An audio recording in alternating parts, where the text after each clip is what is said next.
ว่าบ่าวตาเราเป็นอายเฮา บ่าวตาเป็นคนเอาเบอร์ให้เนาะ2เบอร์อีกแล้วมันบ่ล่ะพี่เอาเอ้ย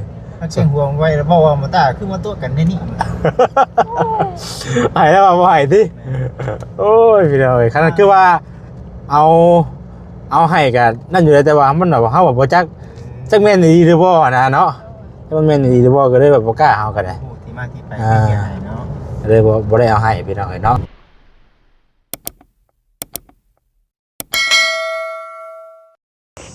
พี่น้องเนาะช่วงบรรยากาศค่ำๆแรงๆบัดนี้พี่น้องเนาะหลังจากที่ว่าพากันคุยกับเวียดเพิ่นเนาะพี่น้องตอนนี้เราก็เมื่อแล้ว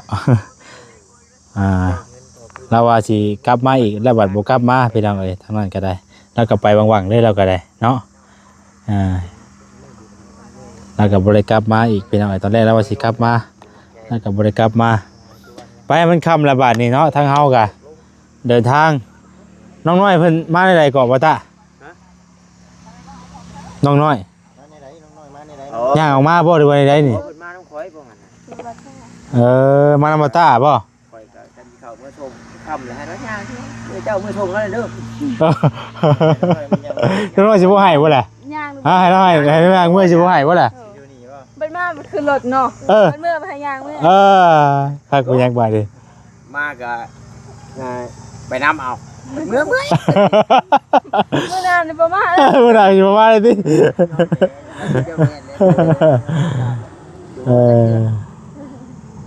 มีแต่ข่อยเดี๋ยวข่อยสิเข้าไปส่งน้องเพิ่นก็ได้ใช่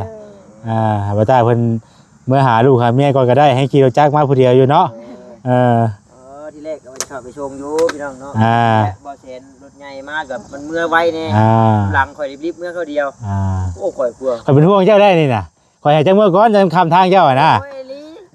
เมื่อข่อยออกวิทย์นี่เจ้าเข้าไปฮอดแล้วแล้วยังว่าล่ะเลยได้ข่อยก็เห็นมันยังน้ำทางข่อยไปจากแม่อย่างเงี้ยเดี๋ยวแล่นไว้บ่ได้เด้ซื้อน้ำซื้อไหนบ่แค่นั้นแหละพอดีว่าขึ้นมาคนละเทื่อพี่น้องบ่ตาเพิ่นก็มาก่อนเนาะทางเฮาก็มาลำหลังเนาะบ่จิตเนาะก็ออกมาสวยแน่บ่จิตเพิ่นก็ซื้อเครื่องซื้อของเติมเครื่องในห้างนั่นแหละเนาะก็เลยออกมาสวย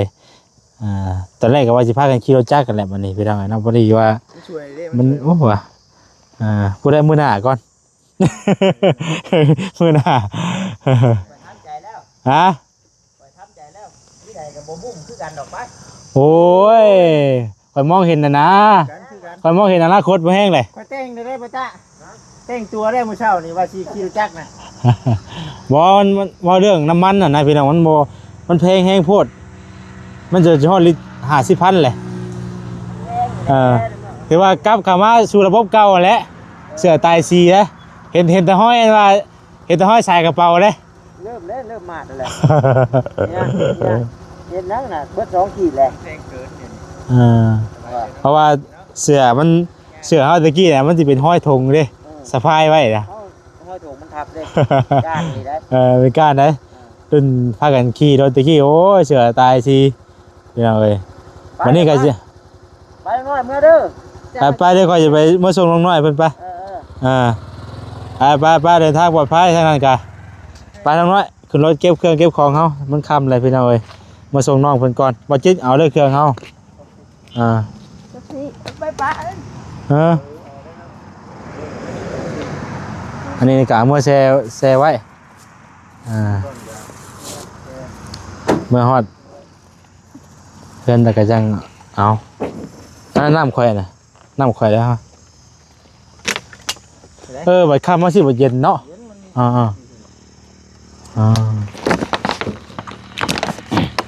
ไปเย็นเอาไว้6ในนึงเด้อรถก็ได้ขนาดว่าจอดไว้ห่มเลยเนาะว่าจิเนาะให้อายทวนรถให้อายทวนรถเลยไปไปเบิดบ่สักกันบรรยากาศเนาะไปจับไปเอาไว้เนาะเห็นบ่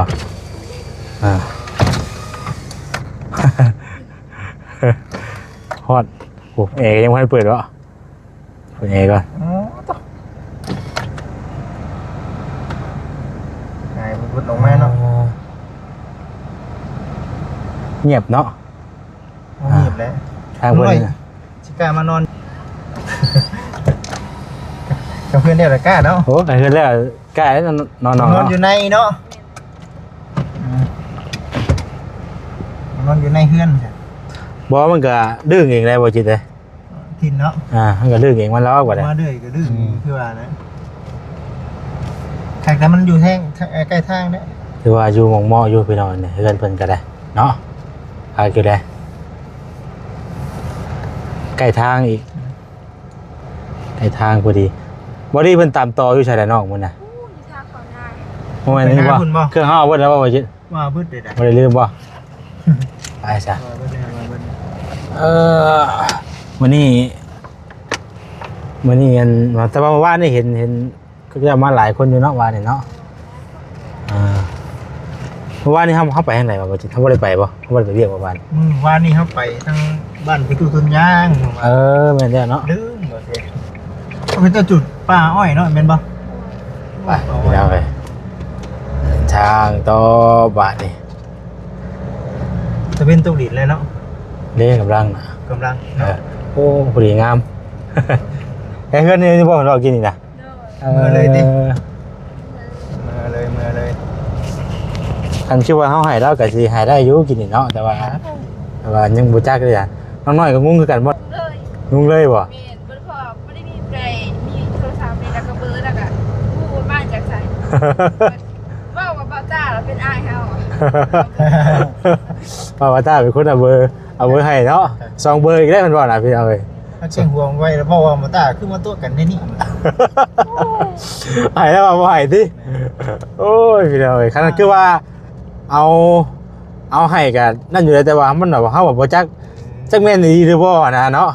ถ้ามันแม่นดีหรือบ่ก็เลยแบบบ่กล้าเอาก็ได้ ที่มาที่ไปเป็นยังไงเนาะ เลยบ่ได้เอาให้พี่น้องเอ้ยเนาะแต่ว่าแล้วก็เมื่อแหละพี่น้องเอ้ยเอาก็อย่าเพิ่นเนาะเดี๋ยวคันคือว่ามันแม่นดีก็เฮาก็มาเฮ็ดเวียกอยู่นี่อยู่เด้เนาะก็ยังสิได้อันคือว่าเราไกลมากก็ให้เราไปถามเบิ่งเนาะอันนี้ก็อัน สูบไปเรื่อยนะครับ อันพอน้องน้อยอยู่ก็สิง่ายอยู่กินนี่ก็ได้เนาะอันนี้เฮาแบบบ่จักเด้พี่น้องเอ้ย หัวด้วยเอาดีไปจักเด้พักไป ถือว่าแต่น้องเพิ่นก็ยังบ่ฮู้เนาะบ่มันก็มันจ่ายก่อนคันว่าก่อนสิจ่ายแทนกันได้ก็มันก็ต้องทำฮู้นํกันเบิดเนาะน้องเนาะมันก็ต้องทำฮู้นํกันพี่น้องมันจังจ่ายได้เอาบ่ทำฮู้เฮาก็จ่ายบ่ได้จังมันแม่นดีๆเด้อบ่80,000เราเอากินนี่เนาะทางบริษัทให้คนเหรอบ ริษัทให้ก่อนแล้วอ่ะยังไม่บริษัทเราเพิ่นโฮสต์ไลน์ก็มีแต่เครื่องเขาเจ้าเองเนาะว่าจิเนาะเขาเจ้าเอาไปขายให้เนาะนี่ว่าทางเข้านี่บ่ เบ้ อู้บริษัท มื้อนั้นพากันไปมื้อนั้นขับไปดีๆเนาะว่าจิจะมีห้านก่อสร้างมันยังก็มองก่อสร้างเนาะมองก่อสร้างนี่แหละเขาเจ้าไปเทือนอยู่เขาเจ้าไปไล่งัวบัดนี้โดดดงมาใช้รถตัดหน้ารถตึ้มไปเอาเลย จำได้ปะ เกือบแล้ว ก็บ่มีเกือบมีคันรถ เกือบข้าวก็บ่ได้ขับไว้ในมื้อนั้นเนาะก็บ่ได้ขับไว้เลยคือทำมันก็ได้บ่ได้ตำโอ้แต่ก่อนนี่มาเรื่อยอยู่พี่น้องเนาะทางบ้านนี้มาหาทางนี่ก็สาวต้าเนาะแต่ก่อนเนาะมานุ่มบ่กินเอ้าตะกี้แล้วคือว่าเราไปเฮ็ดงานบ่นุ่มสาวต้าสาวโมเนาะโมก็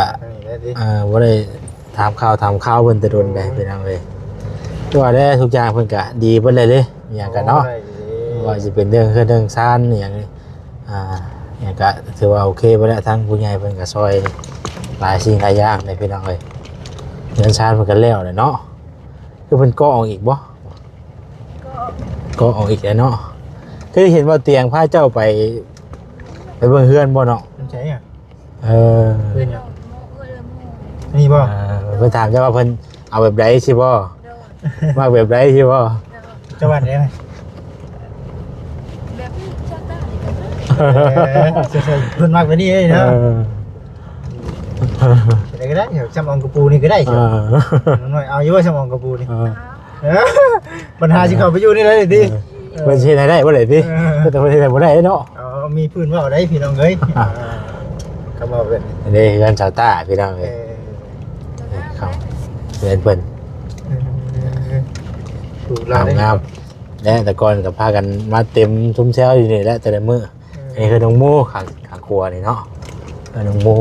เพราะน้องโม่ก็ใหญ่เลยเพิ่นกว้างเนาะอ๋อโธ่งามอีหลี ทั้งงาม นี่ลูกอันชาวต้าเนี่ยเพิ่นก็อยู่เฮือนอยู่เอ้าตรงนี้เฮือนไผโกง เอ้าเพื่อนน้อง เพื่อนน้องอย่างวะ จัง น้องเฮือมซื้อรถจักรให้เนาะ แม่นเลย เราบ่ได้อยู่บ่น้องซุมื้อนี้เฮียนอยู่แม่นบ่บ่ต้องเราใส่กล้องบ่นี่ เอาเบิ่งบรรยากาศนำทางนำกันเด้อพี่น้องเด้อเนาะบ่ได้มีอย่างหลายในมื้อนี้ก็ได้ไปส่งน้องน้อยพี่น้องเอ้ยไปใช้เราย่างเมื่อก็อย่าเราให้เด้อเนาะวันหน้าบ่ต้องมาหาข่อยเด้อบ่ได้เนาะเอาหยอกสิเด้อน้อยเด้อ เพื่อนน้องป๋าบ่ น้องป๋า แล้วผัวได้เนาะอยู่น้ำผัวคุณบ่ เอาพวกว่าซะ ได้ แต่ก่อนนี่ก็มาถ้ากันมาเต็มนี่ได้เป็นโก้ม่วงนี่แหละเนาะถึงปิดถึงแปลน ป๋าลูกเทรา ว่าแล้วมันกันแล้วทั่วประเทศก็ไปมันก็จะเป็นจังซี่แหละต่อไปน้องน้อยก็หมวกกะจิลักษณะเดียวกัน ก็ลืมเลยทีมงาน บ่คือความหมายก็คือว่าอย่างว่าแต่ว่าแล้วเลยเด้เฮ็ดให้แล้วแล้วก็เฮาก็ต่างคนต่างแบบทำมาหากินไปแบบนี้เนาะก็บ่แปลกแล้วว่าน้องน้อยเนาะ นี่แหละผมผู้รักผู้ใหญ่คนช่วยเขาต้องเป็นที่เป็นใจเอา เพราะว่ามันก็เป็นช่วงได้พี่น้องเนาะเป็นช่วงเป็นยามคือว่าอ่อนแล้วทางน้องน้อยเพิ่นก็เป็นคนบ้านเดียวกันคือกันได้เนาะบ้านนาเพกคือกันพี่น้องโอ้บรรยากาศยามแรงนี่ถือว่าเย็นอยู่เย็นดีอยู่เนาะบ่จิตเนาะ โอ้ยครับ ขึ้นง้อแต่ยามกลางเว้นน่ะได้ก่อย แน่ คันมันก็ขึ้นง้อไปเบ่ทางไหนก็ได้ถ้าว่าซ้ำนี้มันก็ธรรมดาอยู่บ่ฮ้อนไปเลยบ่ฮ้อนไปเลยซ้ำนี้ไปเอามาอยู่สงกรานต์นี่ไปดินทางไหนน้องน้อยอยู่บ้านบ่ เด็กหรือว่าจะได้ปี ไปเล่นอย่าว่ามีหม่องไปเล่นอย่าบ่ ไปกับพ่อชั่วโมงชอบพ่อว่าบุตัวเนี่ย ตัวเนาะปีนี้มวนปีนี้บ่มวนติพอเนาะแม่นอยู่ พอเป็นวิธีแต่ละปีบ่ว้าเฮือนไฟใส่คืองามแท้นี่มึงเนี่ยเอาจิตโอ้หลังไงดีนี่ เพื่อนคนมีเงินกับเพื่อนคนบ่มีเงิน ตัวงาม ต่าง ค กั รับ นดีๆนะ นี่นี่กันตะกอนก็เจ้าก็ว่าจันว่าอยากซื้อปลากระต่ายมาให้อยู่คือว่าก็ยังหลายอยู่แล้วเนาะในบ้านเพิ่นนี่กันเนาะก็พากันไทยนาบางคนก็บ่มีมึงให้ไม่น่าเฮ็ดมีข้าวไม่น่าเอากินไปเอาเลยโอ้ว่าก็ได้แต่ก่อนน่ะคือน้องมู่เนี่ยเพิ่นอยู่ในพุ่นแต่ก่อนวันนี้แล้วออกมาอยู่นอกแล้วบัดนี้จะเราไปทางไหนชั่วโมงนี้เนาะน้องมู่เห็นเพิ่นอยู่บ่เนาะเอาอยู่บ้านอยู่บ่ เดี๋ยวไปไทยบ่ เป็นเมย์พ่อ ไปไทยแล้ว เอ โอ้ อ เบิ่งเลยเนาะไปกัน ดีใจน้ำเล่าเนาะว่าได้กันเนาะแบบว่าบ่คิดนั่นนะว่าบ่คิดว่าสิดีสิเศร้าอันนั้นเนาะว่าจิเนาะเฮาไปเห็นชีวิตเนาะเฮาไปเห็นชีวิตแล้วเฮาจะว่าบ่เป็นเฮาก็ได้ จน ชีวิตเนาะมัน แม่นเพราะฉะนั้นเขาไปหาเพิ่นอาจารย์ก็มีผู้ใหญ่หลายท่านเพิ่นอันซอยเขามาหั่นนะแต่ว่าเป็นเคสที่แบบว่านักชุดแหละมีผู้ใหญ่สดซอยมันก็เพื่อนไม่ต้องเบิ้ลอยู่นี่เนาะ สู้ต่อไป เดี๋ยวเว้ย ไก่สิฮอด ต่อไป อยู่แถวนี้บ่เนาะเพื่อนเจ้าน่ะอยู่นี่บ่อยู่นี่บ่เพื่อนเจ้าน่ะ อู้อยู่ไหนอยู่ในมันบ่ จอดอยู่นี้แล้วอ่ะ เอ้าพุ่นน่ะว่าบ่ บ่ตาไปครับพี่ชาย บ่จ้าเฮาออกมาอยู่ทางเวียดเพื่อนน่ะพูนทิศโค้ง แสดงว่าให้บ่เสียนส่งเขาใช้ ถึงทางเวียดนะ เข้าไปบ่ เข้าไปหาที่ทางโค้ง มันยากบ่ ยากบ่ ทางยากบ่ บ่ยากบ่ลีเขา วันนี้เข้าไปอยู่บ่ทางไหนซั่น ได้เบิ่งอยู่ ทางไหนบอกว่าบอกเด้อว่าทางไหน ใช่ได้ผัวที่ เข้าไปทางมาเลื่อนบ่ จะเลือกบ่เสียนว่าจังได๋ มีทางเดียวหรือบ่เนาะมีทางกลับรถอยู่บ่ไปมองใดอีกบ่ ทางแหวเขามีทางแหว เพื่อนในหมู่ นี่เด้ยังแต่ดินเท่านั้นแหละยังแต่ดินเท่านั้นแหละ ชื่อเนาะ ก่อนมานี่แหละ ตะกี้เฮาก็มาถ่ายหลายครอบครัวอยู่นี่บ่ หลายครอบครัวหนึงแม่ยังก็ น้อยครัว ทางพี่ ครัวบ่ แม่นะเขาถ่ายเราอยู่กับลูกแล้วน่ะ2คนน่ะก็ถ่ายเราอยู่ก็ได้ก็ซอยเขาเดินเขาเดินน้ำมาแล้วแต่ก่อนก็ได้โอ้ เลยไปเลย ไปเลยไปเลย ได้ไปเลยบ่ ไปเลย ยอดยังมีกบมังยม อ๋อนี่บ่อยู่นี้เนาะอะไร เพื่อนไผเพื่อนเป็นตู้ โอ้หมกม่วงหมกจิตโอดโพนี่ดิ โอ้มุงชอ หมกโชว์บ่เอ้ยผู้เจอประเด็กนี่ นี่ เนาะ บ่เพื่อนเป็นตู้นะ เลย ตัวได้เนาะนี่บ่เออ ไปเด้อแสนไปถ่ายบรรยากาศ ใคร บ่ ใครมาได้ เอาไว้ดิ ขนาดนั้นบ่เป็นยังส่งให้กันนั่นเลย ไอ้ดีเรามาอยู่แม่นบ่ โดยมาบางทีมันตื่นมาทำใจเด้อ โอเค โอเคน้องขอบใจหลายๆเด้อทั้งง่ายกับกลับเลยเด้อ เด้อ อ่า โอเค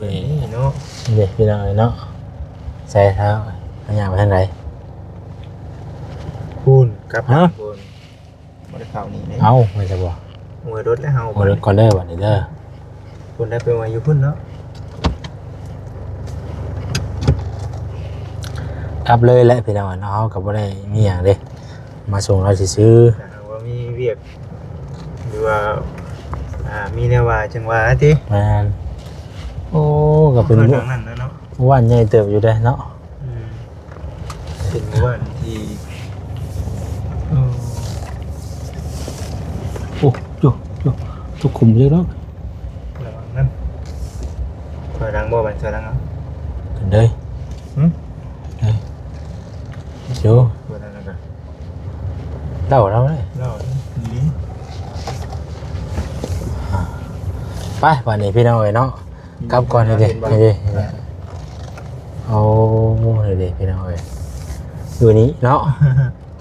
ยังดีที่มีห้องน้ำนะ เอาหน้าง่ายคือสะดวกสบาย แต่ว่าฟ้าเฮ้ยนี่เป็นไม้ไฟบ้าน นอน เนาะ อยู่นี่บ่เนาะ แม่น โอ้ ฟ้าไม้ไฟบ้านพี่น้องเอ้ยเนาะเฉพาะเราจังหวัดนอนหน้าตลอดดอก เห็นว่าเพื่อนกับซึ่งกับบ่ได้ต่างกันนะเนาะ เป็นปานกัน บ่ได้ต่างกันนะพี่น้องเอ้ย สู้ อ่า ขอให้ให้มีร่ำไปด้วยบัจจุทุกคน ไปขอตัวร่ำลาไปก่อนพี่น้องเอ้ยเนาะอยู่ดีมีแห้งจะขอจบคลิปแล้วเนาะมื้อใดมื้อหน้ามื้อใดถ้าว่ามีโอกาสก็สิมาเยี่ยมยามถามข่าวเพิ่นใหม่เฮาก็บ่ได้นั่นหรอกพี่น้องเอ้ยเนาะพอๆกันใหม่เด้อพี่น้องเด้อผิดพลาดจังไดก็ขอโทษขออภัยหลายๆกลับก่อนบาดนี้สบายดีพี่น้องเอ้ยก็